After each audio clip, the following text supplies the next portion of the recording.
सुभान अल्लाह।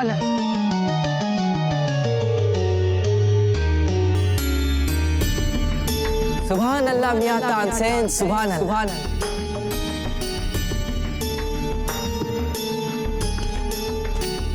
ऐसे रूहानी गायकी हमने आज से पहले कभी नहीं सुनी। क्या गाते हो मियां, सीधे रूह में उतर जाते हैं। धन्यवाद जहांपना, किंतु मैं तो ऐसा कुछ भी नहीं गाता। कदाचित आपने मीरा माँ को नहीं सुना। यदि आप उन्हें सुन लेते तो मेरी प्रशंसा कदापि नहीं करते। उनकी भक्ति में जो भाव है वो मेरी गायकी में कहा।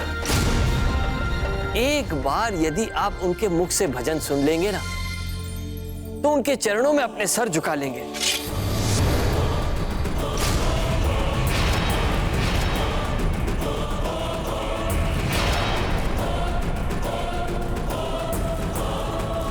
शहंशाह, ये क्या कर रहे हैं आप?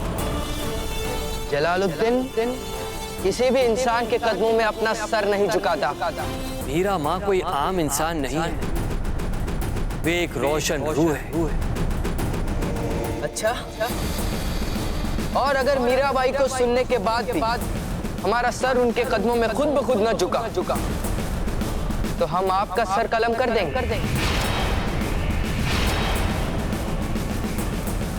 आप कहना क्या चाहते हैं? हम मीराबाई से मिलना चाहते हैं, सुनना चाहते हैं हम उन्हें।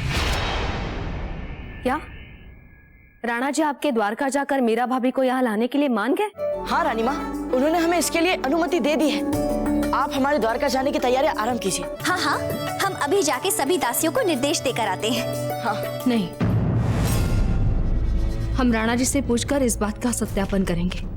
रानी माँ, हम सच कह रहे हैं, दाजीराज मान गए हैं। राणा जी, ये जो गौर प्रताप कह रहे हैं वो, क्या आपने इन्हें अनुमति दी है? हाँ जयवंताबाई जी, कुंवर प्रताप सच कह रहे हैं। धन्यवाद राणा जी, धन्यवाद।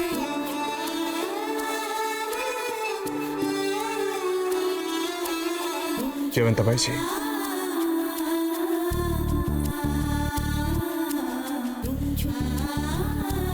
हमें यही लगता था कि मीरा भाभी के जाने का घाव समय के साथ भर जाएगा,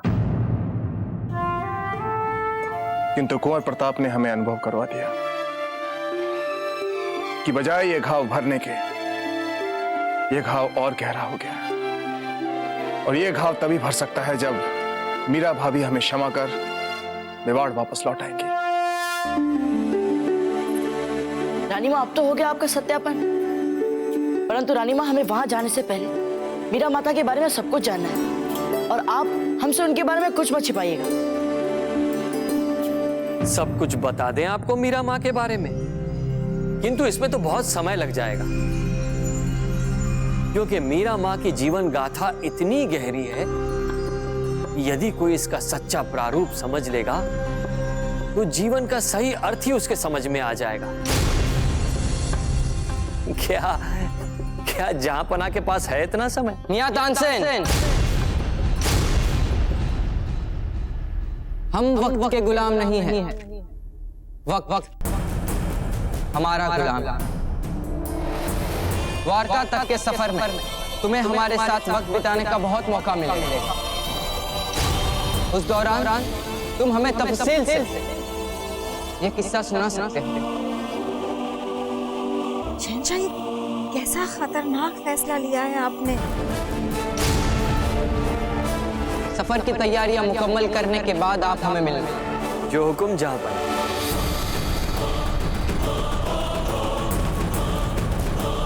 जलाल ये कैसी जिद ठान के बैठ गए हैं आप? जिद नहीं अम्मी, गुरूर। उस गवैये तानसेन अपने बेलगाम गुरूर में चूर होकर हमारी अजमत को ललकारा और कहता है कि हम जलालुद्दीन मोहम्मद शहंशाह हिंद, जो मेवाड़ के हाथों हुई अपनी फौज की शर्मनाक हार का बदला लेने के लिए दिन रात तड़प रहे हैं, वो उसी मेवाड़ की बहू मीराबाई से उसका सूफियाना कलाम सुनने के बाद अपना सिर उनके कदमों में खुद ब खुद झुका देंगे? ऐसा नहीं हो सकता। ये हम भी जानते हैं जलाल, मगर इतनी सी बात साबित करने के लिए आपको उतनी दूर द्वारका जाने की जरूरत नहीं है। आप यहाँ इसी वक्त उस गवैये का सर कलम कर सकते हैं। नहीं, मियां तानसेन के गुरूर से उठे हुए सर को हम मीराबाई के सामने ही कलम करना चाहते हैं, ताकि फिर कभी कोई खड़ा होकर शहंशाह हिंद की अजमत को ललकारने की जुर्रत ना कर सके। मगर जलाल, हम एक बार फैसला कर लेते हैं तो उसके बाद पीछे नहीं हटते। शहंशाह हिंद का फैसला हरफे आखिर होता है।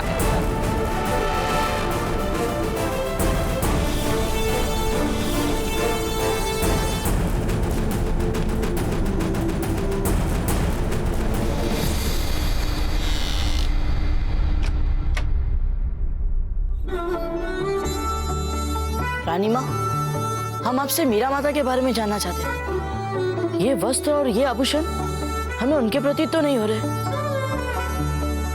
जब हम उनसे मिले थे तो वे हमें भक्ति और सादगी की मूरत लग रही थी। कुंवर प्रताप, ये सभी राजसी वस्त्रभूषण मीरा भाभी के विगत जीवन के विरोधाभास के प्रतीक हैं। जहां उनका रुझान था भक्ति में, सरलता में, सहजता में, वहीं मेवाड़ की बहू होने के नाते उन पर राजघराने की मर्यादाओं का दबाव था। हे एकलिंग जी, इन दोनों विपरीत मानसिकताओं के बीच तालमेल करना उनके लिए बहुत ही कठिन रहा होगा। ना तो अपने नैसर्गिक प्रवृत्ति के विरुद्ध जाना सरल रहा होगा और ना ही उन्हें किसी ने राज से मर्यादा के विरुद्ध जाने की छूट दी होगी। कुंवर प्रताप, आप स्वयं अपने जीवन में कई बार ऐसी दुविधा का अनुभव कर चुके हैं। हाँ दाजीराज, हमने ये दुविधा देखी भी है और उस दुविधा से उपजा अंतर्द्वंद भी। इसीलिए हम मीरा माता की दुविधा और पीड़ा की कल्पना कर पा रहे हैं दाजीराज। किंतु दुविधा और पीड़ा के उपरांत उन्होंने भी अपने जीवन में आप ही की तरह अपने मन की बात सुनी। उन्होंने भक्ति का मार्ग चुना।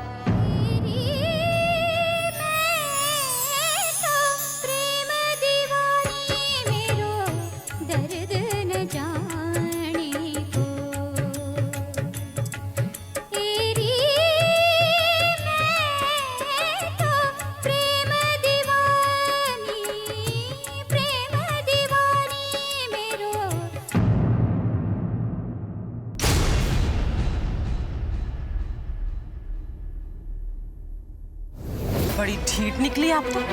कितनी बार चेतावनी दी हमने आपको। मेवाड़ राजघराने की बहू हैं आप। जब मन चाहा मुंह उठाकर गली गली नचनियों की भांति नाचना गाना, राज परिवार की मान मर्यादा को खोल कर ही पी गई है क्या? उदा भाई, हमारा विश्वास कीजिए, हम अपनी इच्छा से नहीं नाचते गाते हैं। ये तो जब भी हमारे मन में हमारे गिरधर गोपाल का भाव आता है, हमारे देह के शरीर नस नस में मानो कृष्ण कृष्ण जागृत हो जाते हैं। कई बार उनसे विनती की है, हमें उबार ले हमें। पर वो है कि हमारी सुनते ही नहीं है। कितनी बार कहा उनसे कि बस कीजिए कान्हा, अब हमसे ये बर्दाश्त नहीं होता है। अब आप ही बताइए हम क्या करें। हमने उनसे ये भी कहा कि अगर उन्होंने ये खिल बंद नहीं किया तो हम एक दिन अपना ये नक्शा शरीर त्याग देंगे। लेकिन वो है कि हमारी पुकार सुनते ही नहीं है। जब एक भक्त वत्सल एक भक्त नहीं सुनेगा तो उसका भक्त किसके लिए जिएगा और क्यों जिएगा वो? इसलिए हमें मार दीजिए। सुनिए, हमें देह के इस बंधन से मुक्त कर दीजिए, वरना। अरे हटो! हम तो पहले से ही जानते थे कि आप पागल हैं, पागल। जैसे वृंदावन में गोपियां कृष्ण के लिए हुआ करती थी, रास लीला किया करती थी, दिन रात सुबह शाम बस कृष्ण कृष्ण कृष्ण कृष्ण। वृंदावन की वो गोपियां इतनी सौभाग्यशाली थी जिन्हें हमारे गिरधर गोपाल के साथ समय बिताने का अवसर मिला। दर्द न जाने, दर्द न जाने, दर्द न जाने को तेरी मैं। देखा भैया आपने, रिश्ता की पराकाष्ठा, मरना स्वीकार है इन्हें, किंतु गली गली जन जन के साथ लज्जाहीन नाचना गाना नहीं छोड़ेगी। वाह कान्हा की भक्तन, वाह! कहना हमें शीघ्र ही कुछ करना पड़ेगा इसका। तो आज आने दो इसे वापस। क्या मीरा माता परिवार की आज्ञा के बिना ही महल से बाहर जाकर साधारण नागरिकों के साथ भजन गाती थी? हाँ कुंवर प्रताप, वो सारी रात भक्ति में डूबी जन साधारण के साथ भक्ति के गीत गाया करती थी। उनकी दृष्टि में सब एक थे। उन्होंने कभी भी राज परिवार या जन साधारण में कोई अंतर नहीं देखा। जो भी उनके साथ उनकी कृष्ण भक्ति से जुड़ता था वो उनका अपना हो जाता था। वो जहां खड़ी हो जाती थी सत्संग वहीं आरंभ हो जाता था। और यूं भक्ति में डूबी वो मानो किसी और ही लोक की हो जाती थी। उनका शरीर तो यहां रहता था, परंतु उनकी आत्मा के तार तो भगवान कृष्ण के लिए व्याकुल रहते थे। और फिर एक ऐसा क्षण आता था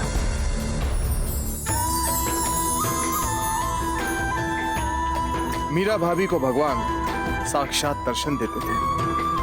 परंतु दाजीराज, रानी माँ ने तो हमसे कहा था कि किसी भी साधारण व्यक्ति में भगवान को देख पाने का सामर्थ्य होता ही नहीं। मीरा भाभी साधारण मानवी नहीं है कुंवर प्रताप, ये तो अपने कान्हा की भक्त है। ऐसे भक्त जिन्होंने अपना तन मन सब कृष्ण पे वार दिया था। मीरा भाभी की इस कृष्ण भक्ति का छोटे बड़े बच्चे बूढ़े सब सम्मान करते थे। प्रभु के आशीर्वाद और लोगों के स्नेह से सर से पांव तक डूबी मीरा भाभी कृष्ण भजन गाते गाते अपनी सुध बुध खो देती थी।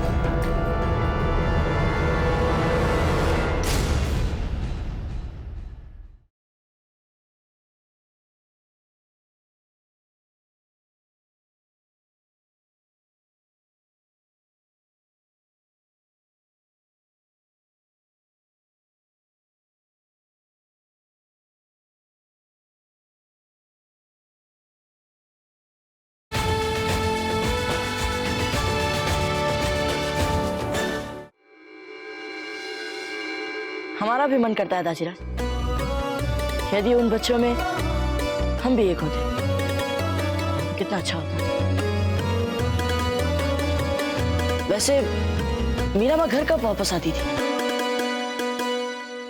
नहीं आती थी। क्यों लौटती? इस अपमान भरे संसार में फिर उनका दैवी स्वप्न कठोर राशि वास्तविकता के दंश से दुस्वप्न में बदल गया।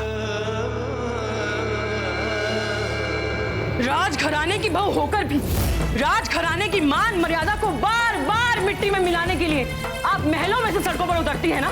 आज आपकी ऐसी व्यवस्था करेंगे कि आप अपने मूर्खतापूर्ण भजन गाने के लिए ना तो उन भिखारियों को मिल पाएंगी और ना ही साधारण नागरिकों को।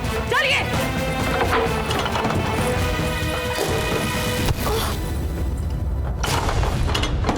भाई विक्रमादित्य, अब आपको इस बात का ध्यान रखना है कि मीरा को अन्न जल प्राप्त ना हो सके। अब इस चरित्रहीन औरत को हम पाठ पढ़ाएंगे भली भांति, और ऐसा पाठ पढ़ाएंगे कि अगली बार जब बाहर जाकर नाचने और गाने का विचार भी इसके मन में आएगा तो हमारा नाम सोचते ही इसकी आत्मा थर थर कांपेगी। बहना, अब आप जैसा कहेंगी वैसा ही होगा।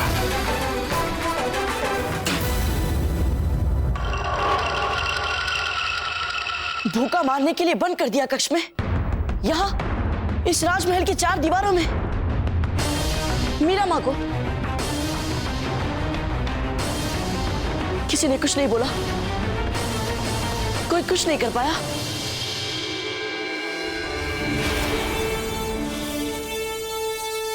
तो क्या उन्होंने मीराबाई को भूखों मरने के लिए छोड़ दिया था?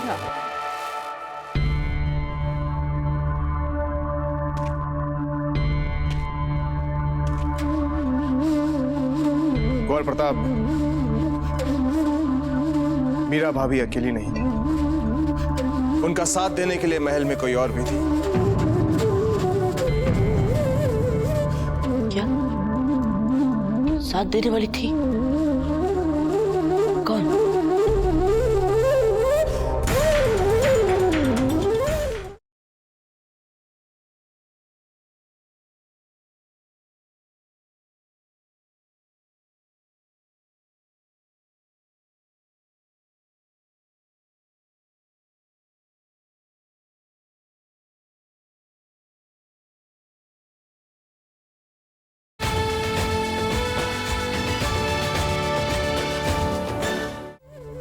उनका साथ देने के लिए महल में कोई और भी थी।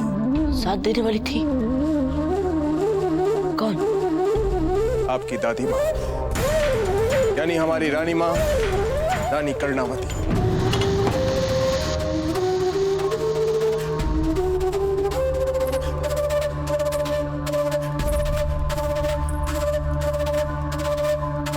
हम जानते थे कि रानी माँ अपनी आंखों के सामने इतना बड़ा अन्याय नहीं देख सकती। हम भी जानते हैं जयवंता बच्ची कि रानी माँ और मीरा भाभी के संबंध को लेकर आपके मन में सदा प्रश्न चिन्ह रहा है। रानी माँ के सामने बात राजपुताने की प्रचलित मर्यादाओं की थी, इसलिए सबके सामने उन्हें मीरा भाभी के साथ कठोर रहने का दिखावा करना पड़ता था। लेकिन जब भी वो अकेले में होती थी तो मीरा भाभी के लिए उनका प्रेम अपने आप उमड़ पड़ता था।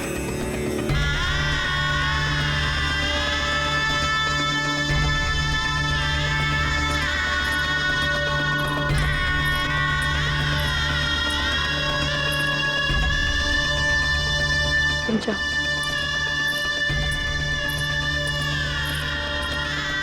चाहे कितने भी पहरे क्यों न लगे हो,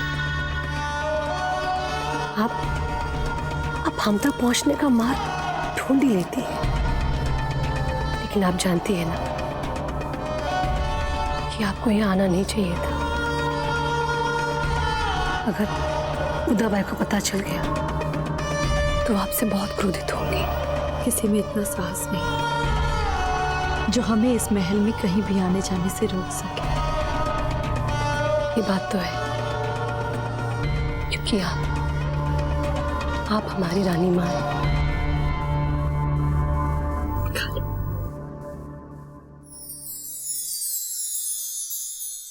क्यों इतने दुख उठाती हैं?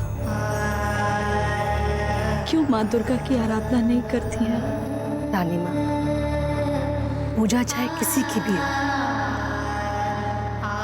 परंतु उसका परम तत्व तो एक ही होता है। फिर चाहे वो माँ शक्ति की हो या हमारे कान्हा की। अगर तत्व एक है तो कान्हा को छोड़कर माँ दुर्गा की आराधना क्यों नहीं करती? एक ही बात है ना? एक ही बात है रानी माँ। किंतु जब एक स्त्री किसी को एक बार अपना पति मान लेती है तो वो आजीवन सिर्फ उसी की ही पूजा करती है। समझ में नहीं आ रहा कि हम आपको आशीर्वाद दें या आपसे आशीर्वाद लें। तो आप ये कहना चाहते हैं कि एक औरत अपने जीते जागते खाविंद को छोड़कर एक बुत को अपना शौहर मान बैठी। और शहंशाह, आप इनकी इस मनगढ़ंत कहानी पर यकीन कर इतनी दूर द्वारका सफर कर रहे हैं। मियां तानसेन, हम ये उम्मीद करते हैं कि आपने हमारे सामने झूठ मिला किस्सा कहने का गुनाह अजीम नहीं किया होगा। जहां पना, जिसे आप किस्सा या अफसाना कहते हैं, वास्तव में वो मेवाड़ का इतिहास है। हमारे लिए पवित्र धरोहर है वो, जिसे हमें पीढ़ी दर पीढ़ी जीवित रखना।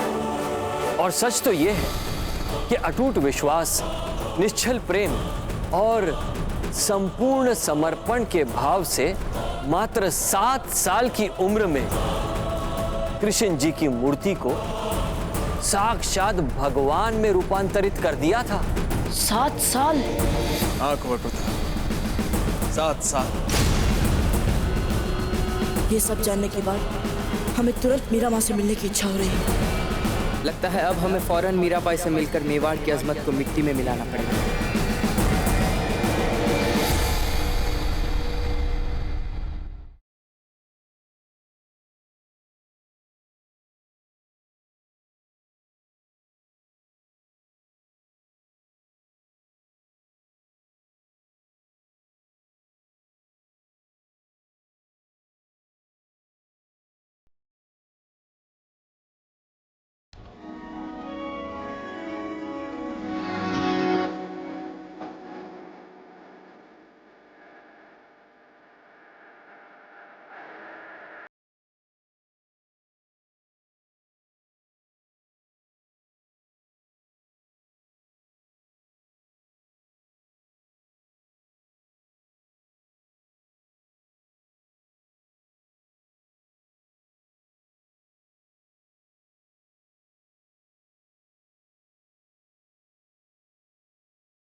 सुभान अल्लाह।